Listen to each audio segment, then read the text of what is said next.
Hey, Liz, it's good to be here with you today. Excited about our guest. I'm so excited about this guest. This is like getting the great white whale. This is a good one. Excited about all the knowledge she's going to impart and all the great insights she has to share with everyone. Me too. Do you want to say who it is? You can say who it is. You say it. Okay, say it on three. 1, 2, 3. Lori Anderson. Yay. If you guys don't know who that is, she is the president and CEO of International Sign Association. Which is a big deal. Top dog. Big deal. She's on top of her game for our industry. That's right. So technically she's on top of our game. Yeah, that's true. That is true. I am super excited about talking to Lori today. I think she brings a lot of industry knowledge and insight to the conversation. So I'm hoping that everyone really enjoys and learns, and the amount of resources that'll come out of this interview will be phenomenal and helpful to your shop. So let's get rolling. I'm always really excited to talk to a female powerhouse, and she is that. Let's not deny it. But that's not what all this episode is. And I think that that's exciting. Yeah. I think she has a lot to share. This episode will really help a lot of businesses. Before we get started, I wanted to thank our sponsor, Inctavo. As you know, Sign Tracker is now part of the Inctavo family, so you can check out our products at inctavo.com, and Inctavo brings you Sign Tracker, Printavo, Inksoft, and Graphics Flow. So if you want to learn more about those products or request demos, go to inctavo.com. And we'll reach out to you. And what would we do in the sign world without Sign Tracker? Close your doors. Just hang I'd never quote anything. Yeah, you just close your doors. You're done. Just hang your hat. Yep, exactly. And you can also go to sign-tracker.com if you're just interested in looking and learning about Sign Tracker. You can sign up for a free trial. You don't have to enter credit card in. And there's also a bunch of free, really cool sign templates there too. So you'll see the little link that says free stuff and download to your heart's content. I think they're really helpful vectorized sign templates. So that said, everyone, welcome to today's episode of Behind the Signs with Joe and Liz. And we are going to talk to Lori Anderson. And I just wanted to, I know we've met previously very briefly and while you were meeting a lot of people, but I'm Liz Arinola Toynes. I've met you a couple times, like I said before, but I'm a big fan. Love the work you're doing for ISA. Thank you. It's good to see you again. And then this is my dad, Joe, who dragged me into this industry, kicking and screaming. Yes. I accidentally fell into the industry. I thought I was going to be like a big time advertising marketing guy. And I took a job at a dumpy little sign shop, and the rest is history. I've been at this for 30 years now. But I don't own a sign shop currently. I'm kind of out of that chaos a little bit for right now because I started a software company. Elizabeth and her husband bought the sign shop from me. Elizabeth and I were working together, so they bought me out, and now they're killing it. And I just started focusing on software full time. So now, but my Sign Tracker software was acquired by Inctavo, so now I am I'm the resident sign guy at a software company. Yeah. So. Well, first, before we do anything else, I want to say congratulations. You just were named Association Executive of the Year, right? That's amazing. What does that mean for you and your? Well, let me tell you my reaction. It was a kind of a bad couple weeks. I just was sick and I wasn't feeling well, and I was worried about my ability to travel overseas with my husband on a vacation. And I was just feeling miserable, and I was waiting to talk to the doctors, and it's like, okay, are the antibiotics finally going to work and all this? And I was like, oh no, this whole trip, is it ruined? And I was in my car outside of a strip mall, and my phone rang, and I was about ready to get out of the car. And it's the CEO of Association Trends Media Company. And she told me, and I just started to bawl. I went, I could get teary just thinking about it. I mean, there are some 50, 60,000 associations in this country. And to think that this little sign association has been recognized in this way is an incredible honor. I have admired the people who have won this award in the past, and they're typically very large associations. I mean, very large associations. there have been very few times that an organization the size of ISA, their executive has ever been recognized, and it is beyond meaningful and humbling. And I just am incredibly, incredibly honored. So thank you for acknowledging that. Yeah, I'm still in shock and I'm still pinching myself. And I don't know if it'll ever truly that'll really sink in that this happened. Well, you love the sign industry, right? So that love and that passion comes through, and it was recognized, and you do a lot for the business. So that leads us to our next question. Elizabeth and I, we were reading a little bit about you, and you've had quite a path to the sign industry, starting off as a school teacher, and then a legislator or a legislative assistant, and then plastics, and then signs. How did that? Yeah, right. Well, I grew up in a farm in North Dakota, and at the time, this kind of heads into the conversation maybe we'll have about women in the workplace. But at the time, the general consensus was I was in a farm in the middle of nowhere, North Dakota, and it was, okay, you become a nurse, you're a girl, go nurse, teacher, or become a farmer's wife. Well, I immediately knew farmer's wife was not happening. And I never did really well in the sciences. And so I ended up being a teacher, and I taught for 5 years and realized I just didn't want to do it forever. And then familiar with the movie Sliding Doors, or Sliding Door, how, this moment that you knew was a life-changing, and we all have those life-changing moments. Like if we would have just have been an inch further this way, maybe it wouldn't have happened, right? I happened to meet with a career counselor because I quit teaching. I was a music teacher, and I had no idea what I wanted to do. And he asked me a question about what gets you mad, what gets your blood boiling, what gets you hot.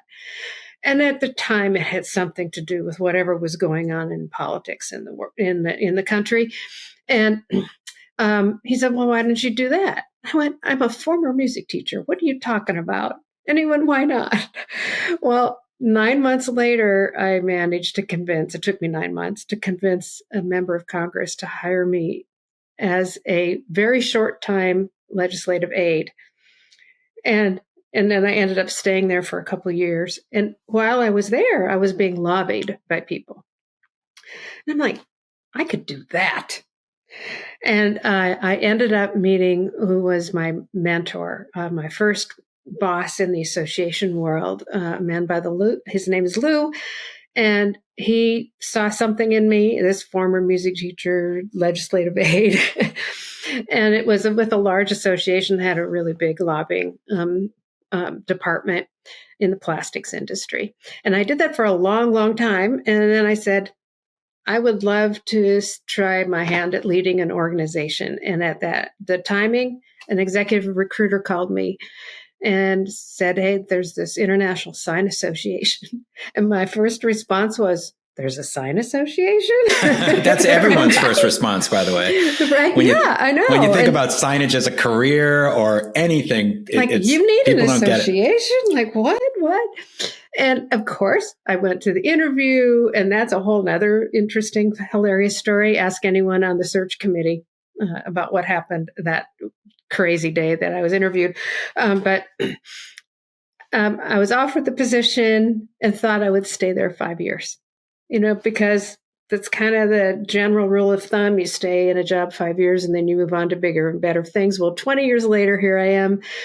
I fell in love with the industry. I fell in love with the entrepreneurship, the passion that sign people have, and the care they have. I mean, I came from an organization with big Fortune 500, Fortune 50 type companies, that it is more of a job instead of this is your life.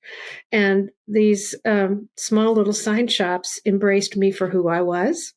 And I could feel like I could be myself both within ISA and at home. I wouldn't have to change personalities for my job. And I think that's why I stayed. And I've never been bored. There's never been a day where I haven't been challenged. And that continues to be the case 20 years later. That's awesome. I don't know if I know any person Do you, Liz, know any people that have gotten into the sign industry that get out alive? No. I feel like once you're in it, there's so many reasons to fall in love with it. And everything you just said resonates, because pretty much that's why I fell in love with it and stayed with it too.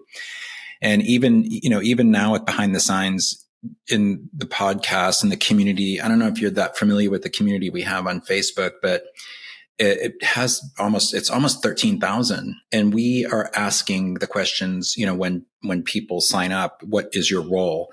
And 90% of them are owners. And they're just looking for a little guidance. And, I love community. it. I just love it. I think that's the biggest thing, is just they're looking for community, because when you're at the top, it's hard to learn, right? It's hard to know who to learn from. Yeah, and this industry embraces that. And yes, there's competitors, but there's often competitors will help each other. I have a story, if we have time, that I may get emotional because it was just such an amazing story. Lori, just to let you know, Elizabeth and I are Italian. We very emotional. Emotions. We cry. Okay, yeah. Got it. Don't make me cry, Lori. Well, I'm Scandinavian from the Midwest, and we're supposedly not allowed to show emotion. But we had this was set many years ago, I guess 15-ish years ago now, and it was a very intense meeting with a lot of leaders in the industry, and it was about the future of ISA. And passions were running high. And a past chair of the board stood up and told this story. And there just couldn't seem to find common ground. It was just very, very stressful meeting. And he stood up and told this story. When he was very young, like a child, his father had started a sign company. So his father ran this sign company in the Northeast. And when he was very young, a child, his father unexpectedly passed away. And his mother was a homemaker, had no idea. And here's this sign company just starting out, not even knowing what to do. The sign companies in that city, in that town, in that state, got together to teach her how to be a sign company. Oh, yeah, you're going to make me cry. And it does. I get very emotional when I think. And he said, basically, I'm paraphrasing, if those people can come together and help a competitor, and they grew, and now they're a national sign company. If that kind of togetherness can exist to help a competitor, we can all get together and help the industry's association work better and be better and serve its members better. And the tone in the room immediately changed. It was a yes. Let's stop with any of the trivial thoughts. Let's not go back and think about what maybe somebody said or did in the past. Let's really keep our eyes focused on the future. And that, to me, just embodies what the spirit of this industry is all about. I know, Elizabeth, and I think this is kind of corny, but Behind the Signs, our motto is elevating the industry together. Because I feel that way. Right? What is the rising tides raises all boats? If we're in this together and supporting each other, we all do better. And that's ISA's philosophy, completely. Mm-hmm. Now, you specifically have done a lot in ISA to bring attention to minority groups, so i.e. women. At least I will speak to women. That's what I know. I know I've personally attended the few webinars, the workshops, and the EDU sessions for women leading the industry. And I know you're usually speaking at those events. I've gone to ones that you didn't speak at too. And I think the sessions as a whole, the workshops as a whole, is just a really great idea and a really good way to bring attention to something that maybe not everyone realizes can be an issue in the industry. Now, with your history in politics, I know that you're not a stranger to being the only woman in a room. It's probably something you're very familiar with. And I'd imagine some of that, transfers over to when you started in this industry. Being a leader as a woman in a construction adjacent industry isn't the norm. I'm not saying it's not doable, but it isn't the norm. You obviously successfully made it to president and CEO. You've held that title for 20 years. You said I was reading somewhere it was around 18 to 20. So 20 is a phenomenal number. What would you say have been your biggest challenges, both on your way to this position, but also since you've held this position? Ooh, we could just have a podcast on that, I think. It has evolved over time. I think when I started in my career, I was more willing to accept the inappropriate comments and the microaggressions that can chip away and be that straw on the camel's back, right? And I guess, with more years of experience, more time, to my advantage now, to being able to be more comfortable in my own skin and in feeling like I don't necessarily have to prove myself as a female any longer.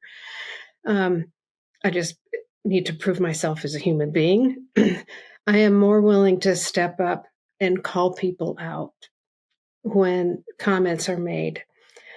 But on the other side, it's also important to know where people come from and to step back and really listen and ask a lot of questions.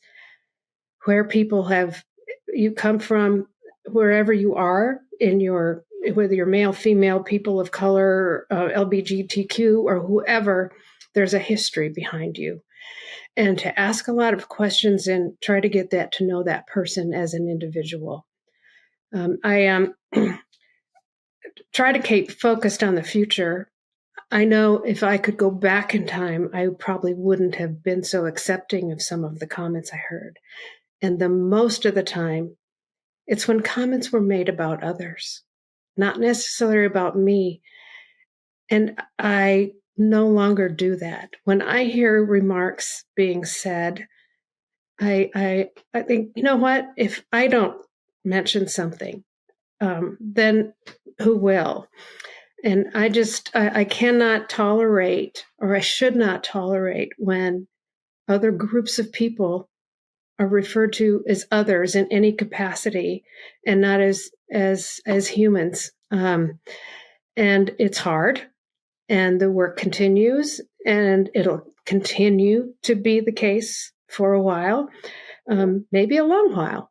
And some of it's human nature. We tend to look at people who don't look like us or sound like us as others. And that is really, I'm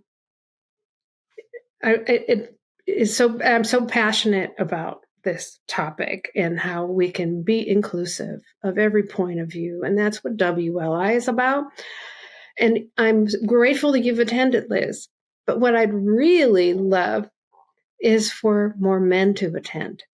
There's a perception that women leading the industry event at Expo or our webinars or our forums are only for women. What's the future of the workplace? We already have a worker shortage. We already have a hard time recruiting workers. And there's study after study after study shows the more diverse workplace, the better decision making that happens. When you look at the executive level of the country, of your companies, if you only have people who are homogeneous and sound the same and look the same and think the same, the decision making isn't as good. And the profitability of your companies is not as good. And so when more men really come to understand what women are going through in the workplace, they don't know because they're not a woman. They may not really understand. Getting more allies into that room to have conversations with women, or better yet, sit back and listen to how women what they're experiencing in the workplace, can only make those men be better employers and better supporters of the women in their company. Absolutely. I am blessed to be a very outspoken and strong woman. I learned that very much so from my mother. But I'm also very blessed to have two men, my husband and my father, that have both been so supportive and so uplifting. And I know they have my back, even if I'm trying to burn the house down. They'll say, okay, let's do it. That's right. And I think that it is so important, when my husband and I own this company together, and when we hire, which is rare, we've luckily not had a lot of turnover. But when we hire, we do so very thoughtfully. And the biggest thing we say is they can't look like us and talk like us and think like us. Like, we'd love that, sure, but it doesn't help us. And it only serves one person at that point, and that's us. And that's not we're needing to have served at this point. So I also recognize in certain parts of the country that's harder to achieve, because there's parts of the country that are very homogeneous just by the demographics of that area. However, your customers are likely, you need to really expand your thinking and start to reach out and attend things like WLI or other such events to really understand what's going on with the culture in the country, as well as your particular town that may not have a very diverse community. Mm-hmm. We were going to talk about education next, but I think we should finish up this little hiring, since we're on a hiring roll right now. So I'll ask, because I do want to ask, because that's going to lead into a very large ISA direction, which is great. But I also want to leave some focus on Lori. So like we talked about, you've held this position as CEO and president of ISA for quite some time. You've definitely made a mark. I know you had a big hand in pulling in the print industry to ISA. You have obviously had a big hand in elevating women in this industry, which is so important. What would you say your legacy is at ISA, or what is the thing you're most proud of? Oh, that's a hard one to pin down to one thing. But if you were just to throw one thing out there, I remember so well, and I was reminded of this by a board member who was recently elected to the ISA board just within the last year or two. And when I started, I remember hearing this mantra over and over again from people in the industry. And it was, I'm just a sign guy, or I'm just a sign gal, or I'm just a sign company. We're just, the word just. And I heard it so often from so many people, no matter where they were from, and no matter the size of the company, the big ones, the small ones. It was like this pervasive feeling of you're just a sign company. And I started to think, if I would have a legacy at all, because at that time I'm thinking I'm only going to be here 5 years, remember? I want people to remove the just from that sentence. I not only want people to be proud of the association that they're in, I want people to be proud of what they do. And I think we've achieved that a lot. I mean, we believe to our core that signs help communities thrive. That's one of our mottos, right? And that we have a story to tell about how the sign industry, not as an industry, but the products and services produced, results in greater economic benefits. Not just jobs for sign companies. It creates jobs on Main Street. It creates jobs everywhere you look. And if it were not for that, many businesses would fail. That's an important story to tell. And so my board member that was recently elected, he said, I said something to that effect at an ISA Sign Expo like 15 to 18 years ago or something. How he says, I was just adamant that I may have even stopped this person. Like, oh, I'm just a sign. No, you're not. You are an integral part of the economic engine of this country, and you should be proud of it. And I continue to have that on, to get on my soapbox and and stress that that's the case. Whether you are a 1-person, 2-person shop, or you have 1 to 2,000 employees, you contribute to the economy, you contribute to the well-being of your community. I think that, I hope, would be a legacy. That is a pretty good one. I mean, and guilty as charged, right? Like I went to college for religious studies. I thought I was going to be a minister. And I kind of was, when I first got into the sign industry, even my first business, I had a janitorial contracting company. Oh, I'm just a janitor. At 100 employees. And when I had a sign shop, guilty. I mean, I was just a sign guy. And I would sit in a room with architects, general contractors, running my business, much bigger than a lot of their businesses. We had 60 employees and we're doing millions a year, but I finally did sink in that I'm a successful business person running a successful business, but it took a lot of years to get to that point. And I'm not really sure why, actually. Yeah, I can see that. I mean, I look back at my upbringing on a farm. My father was very proud that he produced food for the rest of the world, right? And it was a very small farm. But speaking of being a janitor, in the wintertime, he was a janitor to help put food on our table, right?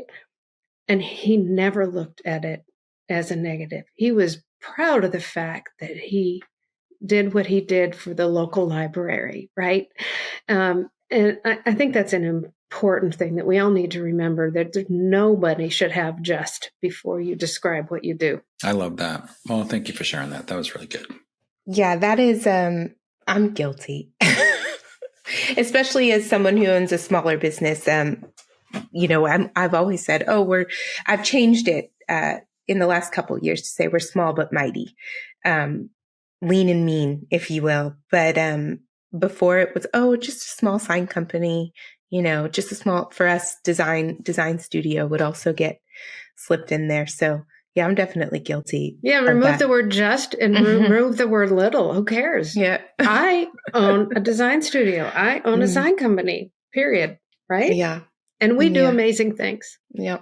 Yeah, we do. True. Let's kind of segue into, I mean, just want to say I can talk to you about your story all day long. I've been guilty of it before, so I won't spend the whole episode doing that, though I would like to.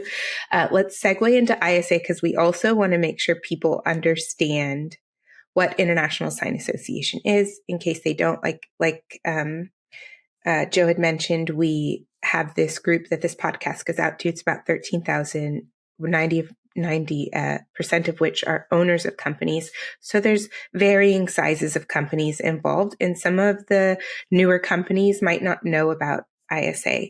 And we've been, one thing I will say, Liz, like when I do the trade shows, ISA, but I do all the Graphics Pro shows and all the shows.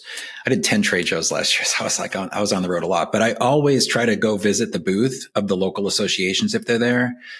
And we invite them to join behind the signs and promote, like if they're having online webinars or meetups or whatever. So an MSSA is part of us, TSA, Tri-State, California Sign Association. And we got like 5 or 6 of them that are now part of Behind the Signs and promote meetings and things, because I just feel like membership to an association is critical. So that I think that it kind of leads us into we're just, huge proponents of associations. Like I've always been. Both members of ISA. I grew up going to trade shows with this guy.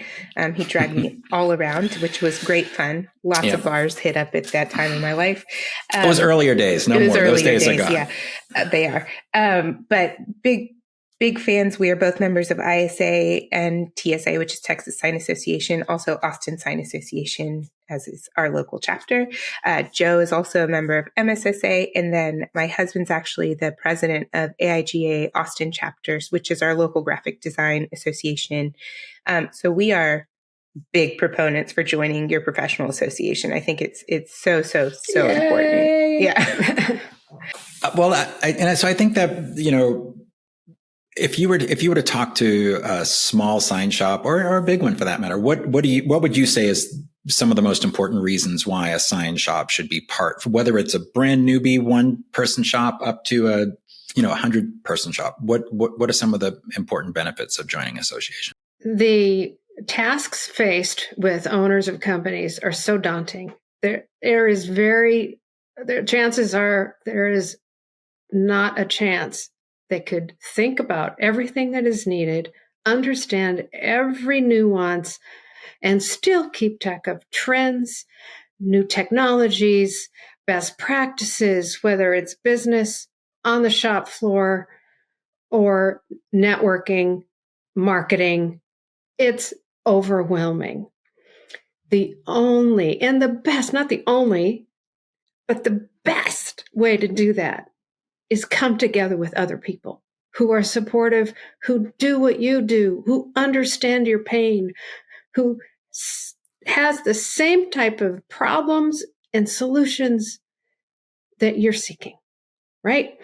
And the way to do that is with a community of people who are like-minded and have exactly the same type of issues. You do that through associations. And the associations are nonprofit organizations that sole mission is to improve that industry. That's all that we care about every single day, is to improve the industry. And we have a wonderful board of directors, and we have steering committees that guide us in what's happening in the industry and what is going on in the trends to develop programs and services to help people like you. And whether it's meeting new customers, whether it's finding about new technologies, you could hole yourself up in your office and try to do this all on your own. You wouldn't be successful. You wouldn't really have the full breadth of the possibilities in front of you, but an association provides that. And at ISA, we have three main top priorities, and that is learning, the importance of expanding learning opportunities for the industry, advocating for being the voice with all levels of government, and you could have an entire staff of people only trying to figure out sign codes and regulatory matters. Well, why do that? We have them. ISA has an incredible advocacy team.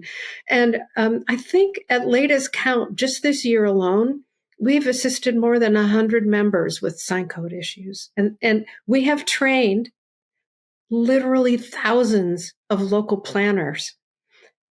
Think about talking about an investment. You pay such a small amount in dues, and yet we are changing sign codes to benefit you.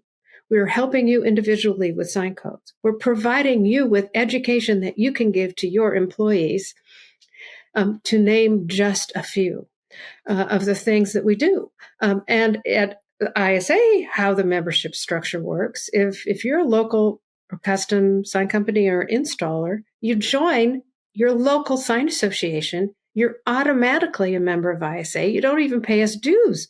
And we will help you with your sign codes. Or we have already education that is just ready to go.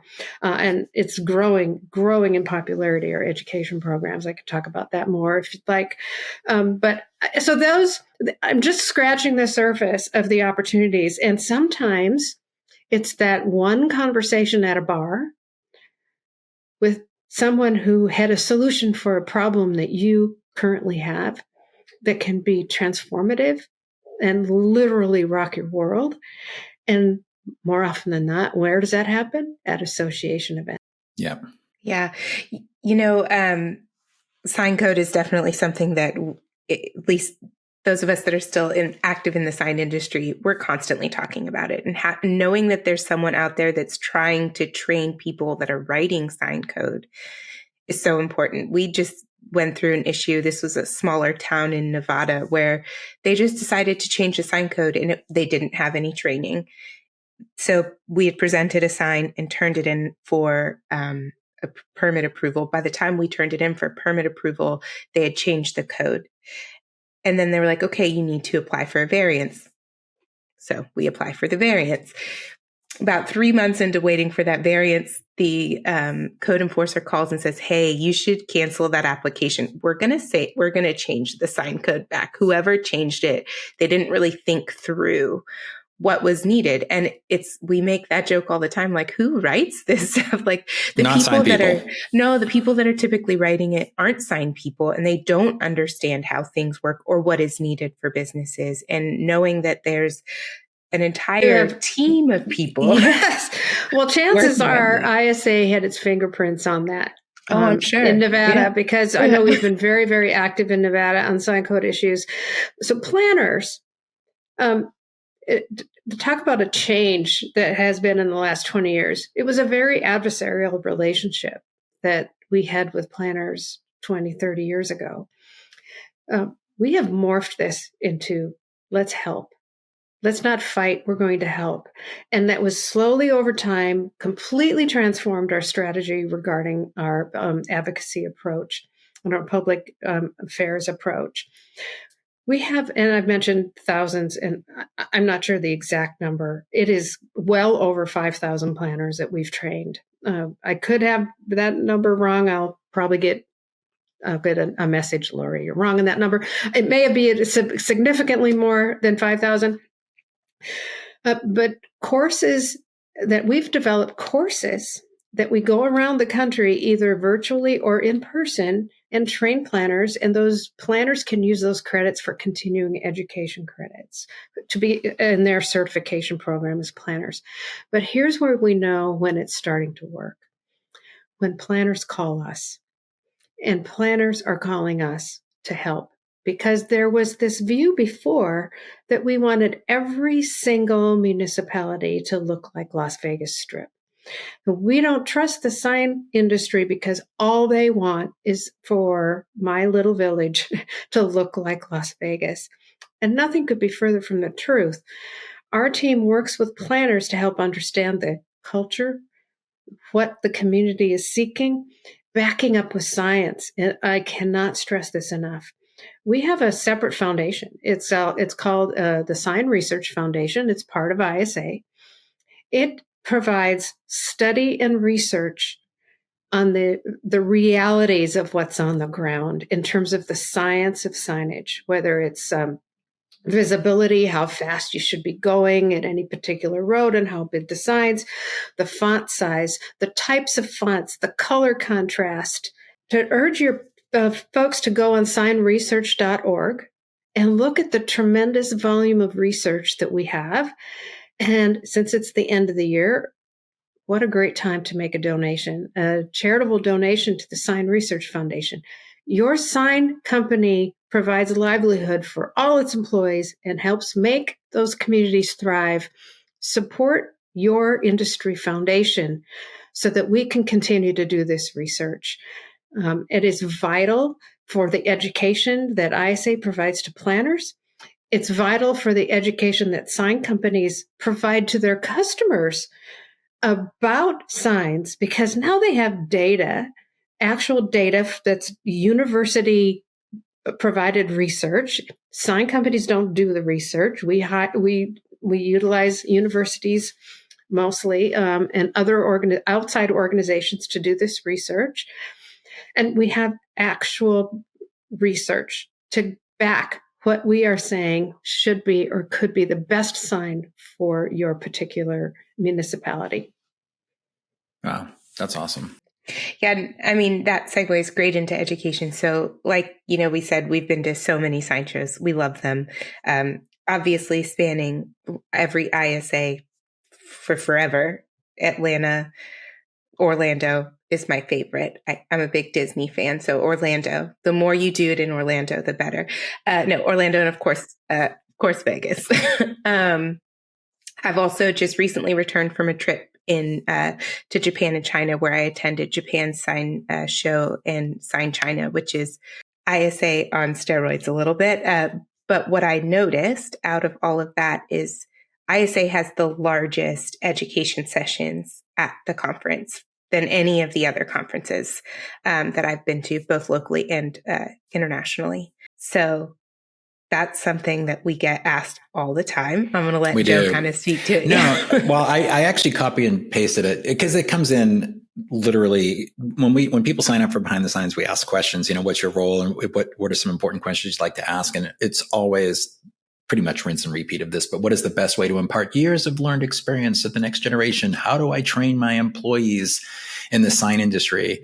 And how do I learn more if I'm just starting out? And then another one was, how do I learn more about installing signs? So I think all of those, obviously through trade shows and, classes, but other resources, and we'll link all this in the notes of this too, but classes that sign shops can send their employees to, or? Oh, yes. I just can't wait to get started on this one. The ISA board is investing heavily in education. And there's a lot of reasons for this. There is a feeling that we need to raise the professionalism of the industry. Going back to that, I'm just a sign shop mentality. Like, let's raise the professionalism of the industry. And you do that through knowledge. But importantly, we talked about the workforce development issues and the reality that finding workers is tough. And we already know you're juggling too many balls as it is. Do you have time to train? And most importantly, if you rush through training of a new employee who may not know one thing about this industry, how do you reinforce that? If you have one person train this person and then you train the person, just different stories. It's different information. It's not consistent. And how do you reinforce it? I also think that, I'm going to interject really quickly, this industry that's kind of held us back, right? Because there is no official education program for the industry. You're depending on only what the people before you knew. So how do you teach those trends? How do you progress the industry? And a sign shop, you do a million little things, right? It's just a million little things and a million big things. How do you train on all of it? We are investing heavily, and we're pulling into our reserve funds to build platforms. We will unveil in 2025 a brand new learning management system that is state of the art. We've developed something called Signs 101. It's been very popular. And I want all of your listeners to realize they could utilize ISA's vast quantities of education that's on demand. You don't have to go anywhere. You don't have to send them anywhere. Right in there with their own computers, a Signs 101 introductory. That is the foundation.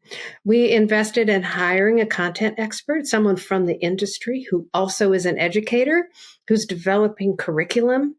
The Signs 101 is a track that people can follow, and companies should use this as their initial training. And importantly, for existing employees who may not have had the training consistent with what is known, right? You just kind of do it on the job and you figure it out. It may not be the best way to do it. The Signs 101, the entire portfolio, is not just for brand new employees. It's for everyone. And we have just launched part 2, Signs 201. They are currently on our old learning management system platform, but it's going to migrate to a brand new one. We have incredible online learning content. And we look at it, we want to be an extension of the training that currently is in every company. And in many cases, the training just is ad hoc and not really, it's just as you need it instead of a concerted effort. I know of many folks who have taken every single course, and these are veterans in the industry, and they every single time say, I've learned something I didn't know, and I thought I knew it all. We are really thrilled to do a full-on rollout of our brand new learning platform sometime in mid-2025. Man, I wish I had that when I was growing my sign shop. That would have made things a whole lot easier for me, that's for sure. So we're a design studio that is specifically for signage. So everyone we've hired, the only there are two people on our team that had legacy sign knowledge. That's myself and then one of our art directors, Paul Ross. And other than that, everyone else has come in to this industry fresh out of a design program. There was no sign knowledge at all. And every single one of our team members, including myself and Paul Ross, have taken courses in the Signs 101. It is a requirement when people start. We love the intro to signage. And I know that seems really simple for some people, but this is it. It's every time I hire someone, all I say is like, this is it. It's like learning a new language. A lot of the things that you see, you know what they are. You've seen them, but you just don't know what to call them and you don't know the words for it. And like the directory of terminology that you guys have is so incredibly helpful. I was just going to say that. Okay, that so one. we ordered, yes, we did. I think it was during COVID. The Sign Research Foundation had been wanting to do this project for a lot of years, and then COVID stopped like the world from spinning for a little while. So they said, what the heck, let's just really focus on this. And so it's a glossary of terms. And they spent a lot of time, a lot of members and ex-sign folks participated in compiling this glossary of signage terms. It has been one of the more popular downloads that we have, because you could be saying the same thing, but you're using different words and you're going across purposes. And so here's the glossary. This is what you use. And that's so great because I've been in this industry now for years, and sometimes I'll walk up to a site with an installer for a survey and they'll use a term that I'm like, what are you talking about? Like, that's not in the glossary. Let's not call it that. And everyone has their own terms for things, but having that base understanding. And of course, I'm lucky enough to have grown up in this industry thanks to this guy. So I knew a lot of the things anyway. But having that glossary of information, so helpful. Having the introduction to signs videos have been immensely helpful because, again, it's retraining your brain on something you see every single day, but may not always notice until you're in this industry. So yeah, super helpful. Liz, do you think you knew how to build a channel letter set before or after you learned how to ride a bike? I mean, after, but only because you didn't start until I was 9 in this industry. So I did know how to ride a bike before then, I think. I feel like our podcast notes are going to be like an encyclopedia here. But okay, if you have a few more minutes, since we already talked about hiring a little bit, Liz and I just did a podcast on hiring because that comes in a lot, as you can imagine, as you just said. Where do I find good employees? All of it. It probably comes in weekly as one of the questions. And so, we kind of gave some creative ideas about having interns and, going to vocational schools and community colleges and hire a vet, looking to hire vets, and because they have training programs too. But we were just curious, since you kind of, not that we ever want to get political on this podcast, but since you do have a background in politics, how do you think some of the incoming administration's decisions about rounding up folks that aren't legally here and doing mass deportation or whatever, do you feel like, have you guys had any conversations around that and how that might impact, hiring in the sign industry? Well, we don't know exactly how that will impact the industry. I think, just my gut feeling, it will impact the country at large. From our food supplies to construction to a whole lot of things, right? And we don't really know if those campaign topics will end up being what they say they'll be, and time will tell. We just don't know. I do know that our workforce shortage issue, if that does happen, will only get worse. And it's already pretty bad. And you look at, I should have looked up before we had this call, like the National Association of Manufacturers compiles numbers on the estimated number of vacant jobs in manufacturing. And the same thing happens in construction and the sign industries, the combination of both, right? Manufacturing and construction. The vacant jobs currently are astronomical. We're not competing necessarily against other sign companies for these jobs. We're competing against every other sector, even the service sector. for jobs. And we have to be inclusive. We have to be creative. And we have to really think beyond our typical view of what we want that person to be. Like you said, hire a vet or however you want to look at it. And it's going to require a lot of creative thinking. One thing that we do every year is Sign Manufacturing Day. It's on the first Friday of every October. We had over 100 companies participate this last year from, I think, 8 different countries. And it's where you open up your sign shop to local community college, technical schools, high schools. And I love seeing the pictures of kids that come in on a bus and they learn, oh man, I never knew this job is here. There's one of our board members in Houston. He he hires people on the spot. Like you want to be an intern? I gotcha. right there on the spot. He's been actively participating in Sign Manufacturing Day for years, and he says it's one of the best recruiting tools. We provide basically a playbook for exactly how you can have your own event. It doesn't have to be on the first Friday in October, but we partnered with a number of schools this year, and we're continuing our outreach to schools to inform them about the career opportunities.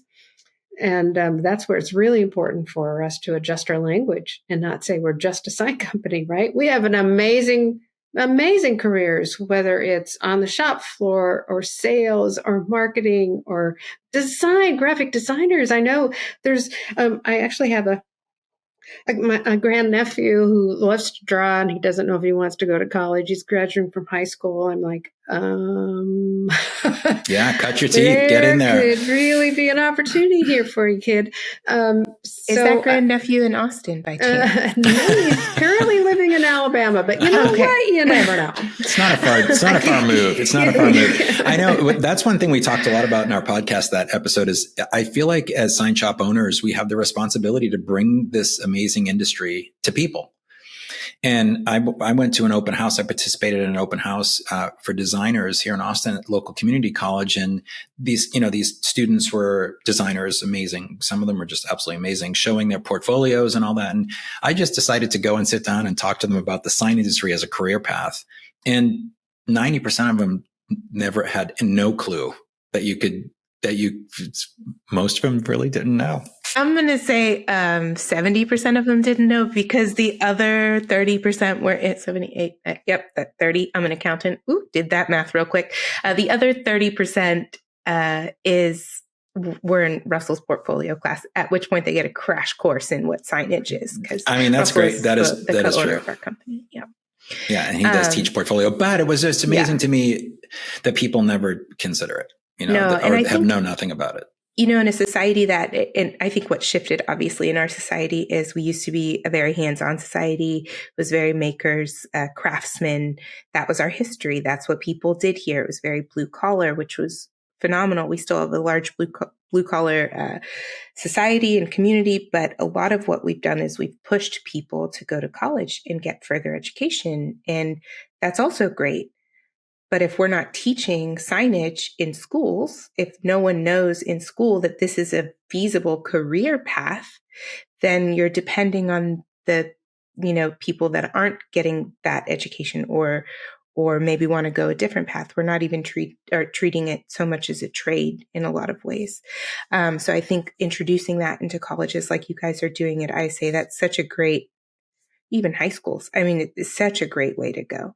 I think even like the mechanics industry, when they started, we have a couple high schools here in Austin that have trade programs in the high school. So you can get your certificate or just have the education and be ready to go into the field. One does mechanics and construction. I think that's awesome because it's just showing people like this is there. This is an industry and it's a thriving industry. And be very welcoming to absolutely to girls, yes. Right? Encouraging to girls to go into mechanics and all of that.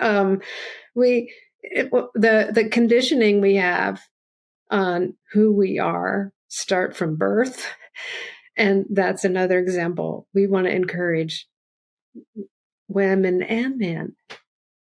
I think it's a mark of how great a set of parents I had, but I definitely didn't get that memo that women could only do certain things. I, before being an accountant, was a Class A barber. I'm still licensed. I was the only female in my barber college with all men, and that was fine with me. And then, went She on does to do a mean straight edge shave. I will say. I do. But, when my parents asked, well, don't you want to go to cosmetology school? And I was like, no, I want to be a barber. I don't understand what the issue is. And they're like, okay. That's but awesome. I don't think a lot of women did get that memo. And I think that there still are some people that say, oh, this is more the direction you want to go. So I agree, being welcoming and encouraging of women to join construction industries or construction adjacent industries. So before we completely wrap up, because we know we've kept you for a long time, we just wanted to talk just for the last few minutes about trends. Yeah. What do you see as some of the trends? Well, I like just coming back from China and Japan and going to those trade shows, technology wise, the trends are really cool. 3D printing, AI. Laser welding, which is mind blowing to me. And I don't know why, but I was so just enamored by the laser welders. I probably stood there for 45 minutes watching this guy build a set of channel letters. Anyway, they were just so little. Anyway, and then, you obviously, like I mentioned before, played a really large part in kind of keeping your eye on trends by bringing print into the sign industry.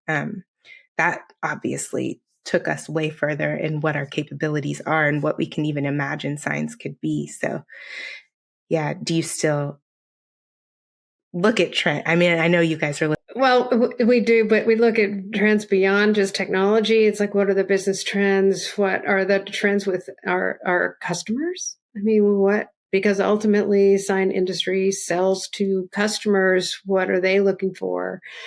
And we want to expand our knowledge and research on what end users, retailers are looking for. What do they see as the future? And I think sign companies would be wise to keep their finger on the pulse of that kind of thing. What's happening? What's the anticipated foresight of what a retailer or restaurants or what have you, what are they looking at in the future? AI is definitely a part of it. It's not so much a future, it's happening now as we're expanding our reach to the wrap sector of the industry. I know you've been at Sign Expo, so the wrap experience on the show floor started pretty small a few years ago, and it's growing and growing and growing. And what a fun place to be on the show floor! It's just the competition. They're a fun crew too. They're like rock stars, aren't they? I know, they're just so fun. But we took that exciting concept and we created a wrap summit that we did a beta conference last January. So we're going to do the second one this January. And it is not a hands-on. It's not this wrap zone where you see wrapping. These small little wrap shops start usually as a single proprietor, right? They have some graphic design knowledge and maybe they've wrapped a couple things and they start their own business, which is awesome, but they need the business tools to be able to take it to another level. And so we are creating a home for that sector of the industry. And we're really excited about what could be down the pike on that. I think too, this year I was literally gone for 1 week every month at a trade show. Just about. My wife didn't divorce me, which was good. I took her to a few of the cool cities, so she didn't complain too much. But I need to be careful because she's a lawyer, so she knows how to divorce me. But I feel like customers' buying habits are so different now, right? Like it's a one button Amazon. I'll bring it all home, and development's changing. I mean, I don't know. I'm sure it's big. It's big here in Texas, where you have these huge mixed use developments. And back when I had my sign shop, it was easy to say we just do electric signs. And now I feel like more and more customers are expecting to go to one place for everything. And I think that's a big trend, so because they're building, whether it's apartment complexes, condos, mixed use, retail, office, and sign shops need to kind of have ways to manage sales of every component, every aspect of that. So I think that's a big thing that sign shops need to be aware of in trends. Well, that's an excellent point. Habits, right. If you're a sign shop and you say, I don't think I have the capability or the know-how or the space to be able to expand into wrap, you still should understand that side of the industry and then meet up and partner with somebody who does. And hence the importance of associations to bring those people together. We actually started during COVID. We started it and we've been expanding it every year. We are creating B2B matchmaking events that bring, this isn't to manufacture. This isn't to like the exhibitors or the equipment side. This is within the industry itself. National sign companies seeking installers seeking national sign company business. And so we have physical in-person matchmaking events. We also have virtual matchmaking events. We had a beta of one in the digital printing side that will be expanding at ISA St. Expo next year. We just had a virtual one on sign companies that want to outsource to fabricators. And those type of business to business type connections is vital for this industry because it's an entire ecosystem. It's not just your sign shop. And that ecosystem may include wrap in the future. And even if you don't do wrap or don't plan to do wrap, you could easily partner with a company that does. And that will really help your customer base. To your point, customers are doing more mixed use. They want one place to go for it all. And a sign company could be that one place if you had all those connections. I always feel like when I'm teaching just about project management, and I always address outsourcing, because I feel like you're one yes away from keeping your customer happy for life, and it could be that they just need a couple dozen t-shirts for an event. Well, partner with somebody, whether it's get the DTFs and partner with someone to print it, or, there's so many quality wholesalers. And I feel like that whole part of the industry is so different now from when I started. It's so easy now. I wouldn't say it's so easy. It's easier. It's easier to find good quality partners. But I'm so glad that you guys are doing that and connecting shops, because I think it's much better for a sign shop. Like I think the whole idea of we do it all under one roof. I think that's kind of an old way of thinking. And if you can do several things really well, dial in processes, dial in profitability and training your staff, and then have designers and project managers to outsource everything else, you can blow your business up without having to have a giant building and 100 employees. So I'm glad you guys are doing that. That's super exciting. So we're going to have to figure out ways to get all these millions of links into our notes. And speaking of links, that's how we're branding it. It's called ISA The Link. If when you go at signs.org, you can search up on, I think it's events, and you go to the various links. The event connecting installers and national sign companies at ISA Sign Expo sells out within a day or two every time we open it. So have your folks, I believe you can sign up to get announcements on when the spots are opening up. And then we have some virtual ones too that have been really popular, because you just sit in your office and every 5 or 7 minutes you meet a new prospective customer or relationship that can help you with your business. That's great. Yeah. One of the things we're going to do with Behind the Signs next year is once a month dedicate a kind of like a podcast episode, but with B-roll and everything, with wholesalers to introduce how they can help other sign shops grow. But anyway, with all that said, I feel like we've kept you for quite a long time. One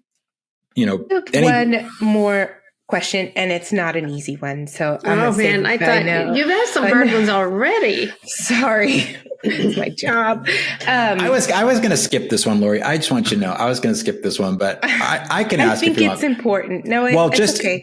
I think it's important to like kind of understand, since you have your finger on the pulse. You obviously have a better idea of trends in this industry. You also have a better idea of how much is being imported for this industry, more so than say just there I did it, just a sign company, more so than a single owned sign company would know. You kind of have a bigger bird's eye view of it.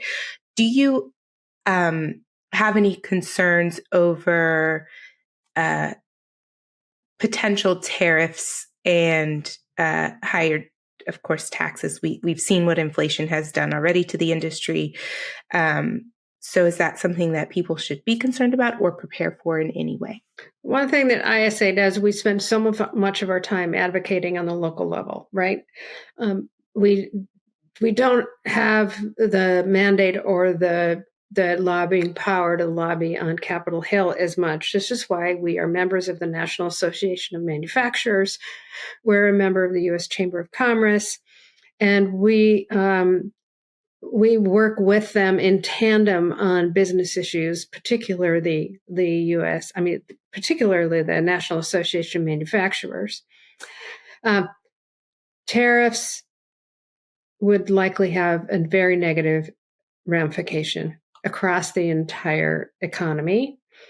And think about all your LEDs, all of your components in your signs. They all come from, not mostly, not all, vast majority are imported. Yes, you could make a case that maybe doing something like that would help strengthen the U.S. manufacturing base. That could take a decade or more. That does not happen overnight. You have to invest in the infrastructure. There has to be government support to create manufacturing hubs. And we don't have we're not even talking about workers. We talked about workers earlier, but we don't have the employees to be able to fill those manufacturing jobs as they currently exist. There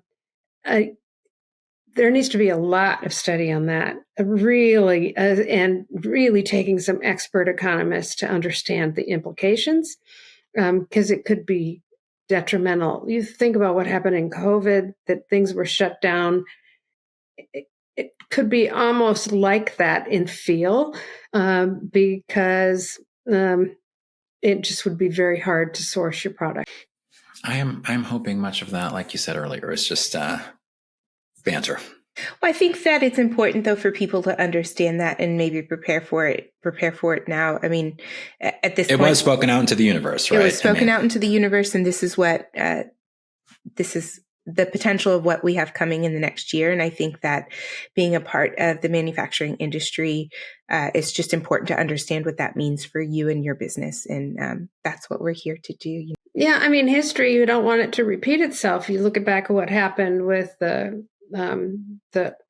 what's the name of the bill? The Smoot-Hawley tariff bill back in the 1920s was one of the reasons the Depression lingered as long as it did, because there was really a lack of understanding at the time that raising tariffs means you raise for the people buying it more than anything else, and that's what would likely happen. Yeah, and just the importance of understanding that, as much as anyone, sure, I would personally, I'd love to have everything made locally, no kidding. Right? But, that's just not the reality right now. It's not the technology that we currently had. As you said, it's not the infrastructure we currently have, and stuff like that does not happen very quickly. So it's good to at least educate people on what could be coming. Just in case, if you're a sign shop listening, it might be a good time to brush up on those hand-painted sign skills. Yeah. I'm kidding. Well, in reality, you become active and vocal. You don't just join your sign association. You join local business alliances. You join your local. Every state has its own manufacturing association. Every town has its own local chamber of commerce. You could join the National Association of Manufacturers, and when they send a call out for you to write your congressperson or call your congressperson, do it. And that's what it takes to make your voice heard. Excellent. I was going to skip that question only because I know we talked a little bit about it might not happen. It wasn't that hard, Liz. No, it was good. You did, Laura, you did great. And you're right. You guys are right. I mean, people need to understand that the possibility of something like this could be disruptive. There are times when tariffs are appropriate, and there are times when they make sense economically or whatever other political purpose there is. In massive tariffs, without really understanding what all the economists say are the implications of it, would be a very dangerous experiment to do without really understanding it. Right. Especially for our industry. But okay, on a happy note, yay. And hopefully that'll end happy too. Yes, parting wisdom. So Lori, thank you very much for spending time with us. This is going to be exciting to put out there into the Behind the Signs universe. And but if you had any parting wisdom or words that you'd like to share with the industry, our 12,000 plus sign shop owners, what would it be? Well, we are working every single day to help the sign industry grow and thrive. One of my personal biggest frustrations is the lack of awareness about what we do. And yes, we need to improve how we get the word out, and I fully own that. But please be proactive as well. Go check out what's available on signs.org. Check out the research that's on signresearch.org. And chances are, if you're not a member of a local affiliated association or ISA, sign people who are, get in touch and ask. Reach out to a member of the ISA board and ask them what they have gained from being a part of the organization. Reach out to an affiliate board of directors and say, what do you gain from being part of this affiliate? You will hear story upon story upon story that what you get in return is a fraction. It exponentially is more than what you may pay in dues or you pay to attend an event. It is truly exponential. It has been in my professional career because I belong to associations that represent what I do for a living, right? Association knowledge. And every time I go, there's some nugget of wisdom that improves my learning, that helps me become a better professional. Awesome. Well, Lori, we are so grateful, Liz and I, to have you. Yeah, this was 100 times better than I thought. Yeah, it was great. So it was a delight. I knew it would be because you two are awesome. Oh, well, thank you. She's more awesome than me, though, for sure. That's true. That is.